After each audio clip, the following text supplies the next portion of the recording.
They say time moves differently when you're locked behind bars, and few modern stories illustrate that better than the saga of Florida rapper YNW Melly. With his long-standing pretrial detention, swirling rumors of staff misconduct, and claims of shocking treatment within jail walls, this case feels more like a real-life thriller than a legal proceeding. Despite years passing since his initial arrest, new allegations keep emerging, painting an increasingly cryptic picture of what might actually be happening behind the scenes. How did a rising star, celebrated for blending melodic hooks with raw street stories, end up in such a labyrinth of legal trouble? The journey started when authorities connected him to the tragic passing of two close friends. From there, the accusations piled up: alleged tampering with witnesses, phone restrictions, mysterious infractions, and now talk of potential staff misconduct. As the clock ticks away, more than 6 years in fact, Melly's supporters are left wondering whether he's simply being punished for the severity of the charges against him, or if there's a deeper conspiracy to keep him in check.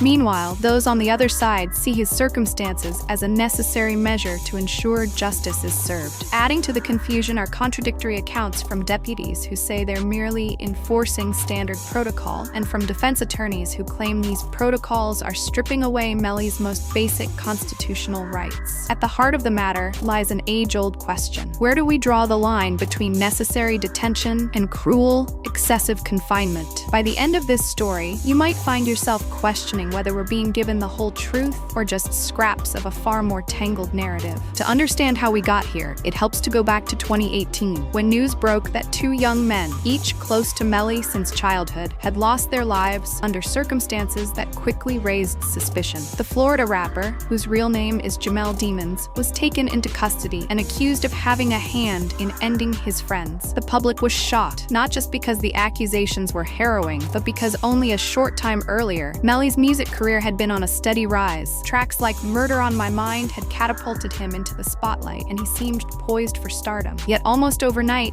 that promising future got tangled in a web of police reports, ballistic evidence, and rumors so sensational that people started treating the case more like a Hollywood plot than real life. Right from the start, there was talk of conspiracies and speculation. Was he trying to cover up the incident? Did external parties play a role in framing him? Or, as the prosecutors claim, was he the direct orchestrator behind his friend's demise? Fast forward to today, and Melly still hasn't received a final verdict. The case trudges on slowly, with each hearing bringing new motions and new controversies. Supporters argue that authorities are either dragging their feet or stacking the deck against him, deliberately prolonging the process. Those convinced of his guilt say the complexities of forensic evidence demand extra caution. But one thing is certain: time has not eased the tension. In fact, it's only grown heavier, especially as we now move on to the questionable conditions under which Melly is reportedly being kept. Locked away in Broward County for years, YNW Melly has faced not only the emotional toll of a capital case, but also a series of internal disciplinary actions that, according to his legal team, border on cruel and unusual punishment. From phone restrictions to strict isolation, the conditions he describes seem far from routine. Though the Broward Sheriff's Office insists Melly has racked up over 100 infractions for violating jail regulations,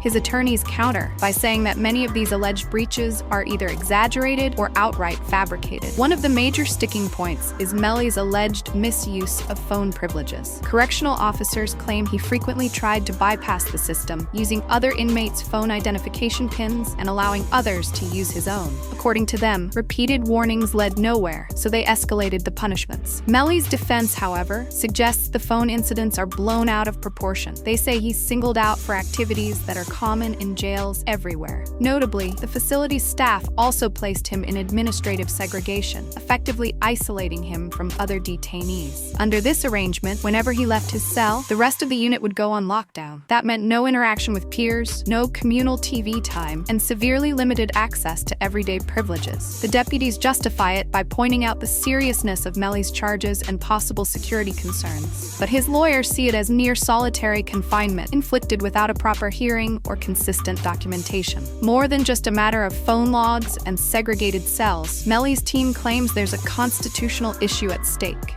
In the United States, the Sixth Amendment guarantees the right to counsel. In simpler terms, anyone accused of a crime should be able to meet with their attorney freely, discuss strategies in confidence, and prepare a robust defense. Melly's legal representatives say that right is being trampled. Allegedly, each time they visit him, the jail staff implements a full lockdown, halting any movement within the building. Conversations between Melly and his attorneys are said to be under scrutiny, with claims that guards sometimes hover too close for comfort. There have also been reports of repeated searches of Melly's legal paperwork, page by page, under the premise that he might be smuggling contraband or exchanging covert messages. While routine security checks are to be expected, the defense asserts that this goes well beyond routine. If proven true, such measures could hamper the development of a proper defense. An inability to speak candidly with legal counsel might weaken trial preparation, creating an uneven playing field. Moreover, it sets a precedent. If jails can hold back certain defendants from communicating freely with their lawyers, does it open the door for broader abuses of power? BSO vigorously denies overstepping any lines, attributing the security measures to the high-profile nature of the case. Beyond legal restrictions, rumors and alleged footage have surfaced showing Melly embroiled in physical altercations behind bars. One clip purportedly circulating online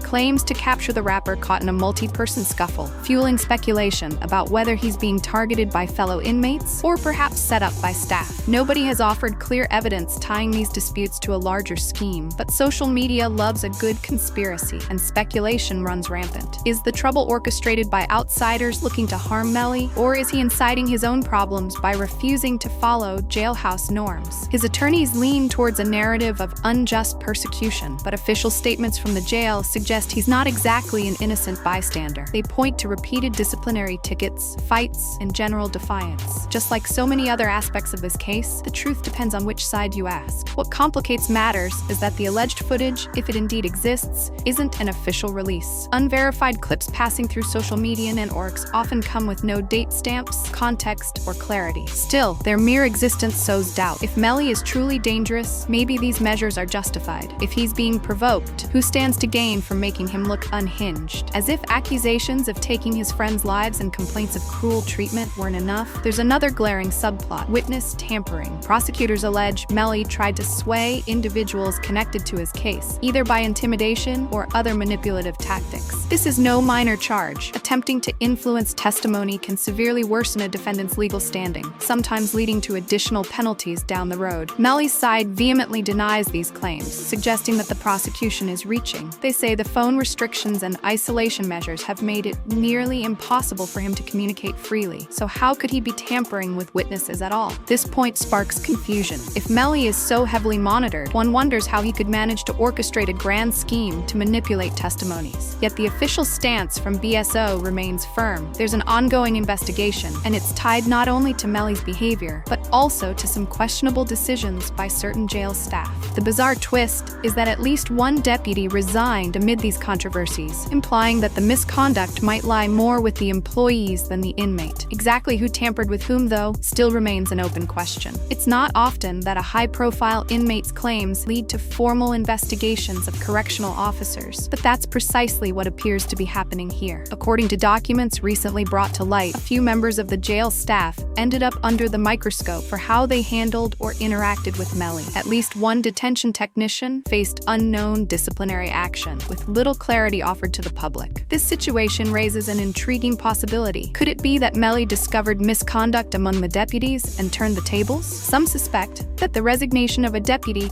might hint at deeper wrongdoing, like forging documents or messing with evidence. However, nearly everyone involved remains tight-lipped, using phrases like active investigation to refrain from revealing specifics. For now, the entire affair paints a chaotic picture, one in which a well-known rapper is locked in a power struggle with individuals meant to oversee his detention. It's a narrative thick with rumors, half-truths, and official denials. Depending on which details surface in upcoming court proceedings, we could witness serious repercussions for those found complicit in wrongdoing, be they staff members or the inmate himself. In a place where even minor missteps can lead to major consequences, it comes as no surprise that Melly's personal belongings drew strict attention from corrections officers. They reportedly searched his legal documents, page by page, alleging they found kites, jailhouse slang for secret messages, intended for or received from other inmates. While exchanging notes is common in many facilities, it typically violates certain rules intended to keep illicit or dangerous plots at bay. Curiously, there seems to be little evidence that these messages contained anything harmful. No disciplinary report emerged in some instances, even though the items were confiscated. Melly's team frames this as more proof that the jail imposes needless restrictions and reacts with disproportionate measures. On the flip side, the administration says it's merely following protocol. Suspicious items must be seized first, then assessed later. If they turn out harmless, no formal charges are filed. Perhaps most bizarre was the rumor involving handcuff keys. Allegedly, someone claimed Melly had or was about to acquire such keys, sparking another wave of restrictive measures. The suspicion was treated with extreme seriousness. After all, if a high-profile inmate got hold of something that could facilitate an escape, the fallout would be immense. But once again, no official evidence emerged. The question remains, are these false alarms used to justify harsh treatment, or are they legitimate threats that get neutralized before they bloom into a crisis? One of the greatest points of tension involves the perceived discrepancy in how inmates are treated. According to Melly's attorneys, there are individuals within the same facility who have been caught planning or even attempting to break out, and yet they still enjoy privileges that Melly hasn't seen in ages. These rumored privileges range from extended phone time to regular visits and recreational activities. The defense team argues it's inconsistent at best, hypocritical at worst. Why is a man who, by law, is presumed innocent until proven otherwise,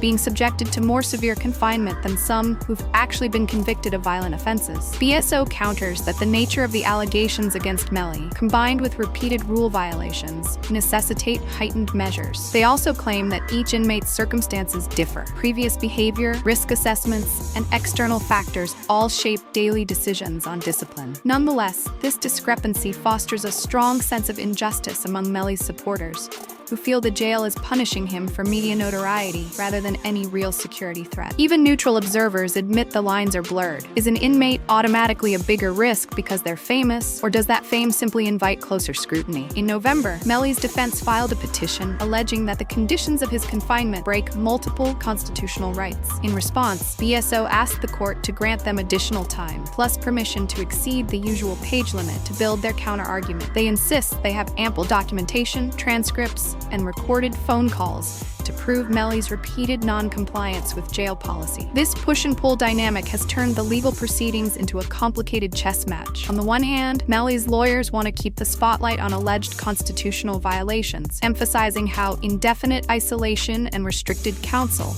hamper a fair trial. On the other hand, BSO wants to shift focus to the rapper's alleged infractions, insisting the overall treatment is standard procedure for a high-profile inmate. Publicly, it's a war of narratives. Every new motion filed by Melly's defense triggers a detailed rebuttal from prosecutors and jail officials, painting him as a rule breaker who invites stricter controls. With each side refusing to budge, the hearing dates keep piling up. The end result? A long, messy legal battle that grows more complicated with every passing month. Among fans, the storyline can feel overwhelming. Many wonder if the broader system is making an example out of Melly, because his case garnered national attention. When you factor in sensational rumors like leaked footage of fights or staff being fired under mysterious circumstances, emotions run high and clarity remains scarce. Some claim that race, celebrity status, or an underlying vendetta might be fueling the extreme conditions he's subjected to. Others point out that serious charges sometimes do require serious oversight, and if Melly truly has been bending rules, maybe this is all justified. Meanwhile, internet sleuths dissect every shred of newly leaked information, trying to piece together the ultimate truth. They parse official statements, analyze short video clips, and reread court motions. Everyone seems to have a theory, yet with legal documents sealed or partly redacted, the big picture remains elusive. No matter where you stand on Melly's guilt, it's almost impossible to ignore the fundamental question: has due process taken a back seat to sensationalism? After 6 years in lockup, awaiting a final verdict, YNW Melly's future is anything but certain. His case encapsulates all the complexity of the criminal justice system, amplified by the inherent drama of a celebrity defendant. The overlapping kidnapping accusations, witness tampering, phone misuse, staff corruption. Would make for an electrifying novel if they weren't real life. Yet these issues raise pivotal debates about the balance between maintaining prison security and protecting individual rights. At the core, we're left to wonder whether the system is pushing too hard or simply doing its job. Do the extraordinary measures in Melly's detention reflect genuine fears about his capacity for manipulation, or do they exemplify an extreme crackdown on a high-profile figure? Hidden dimension of staff misconduct that could turn the entire case upside down remain the primary battleground. Each newly filed motion and each piece of leaked information adds another layer of intrigue to a story already swirling with drama. One truth remains undeniable. Melly's fight isn't just about clearing his name. It's also about exposing whether the restrictions placed on him are rooted in valid security concerns and far more questionable. Final gavel sounds, fans and critics sifting through clues, see if the real story will ever be fully laid bare. It's the most unnerving thought of all. Those shocking revelations will be ahead.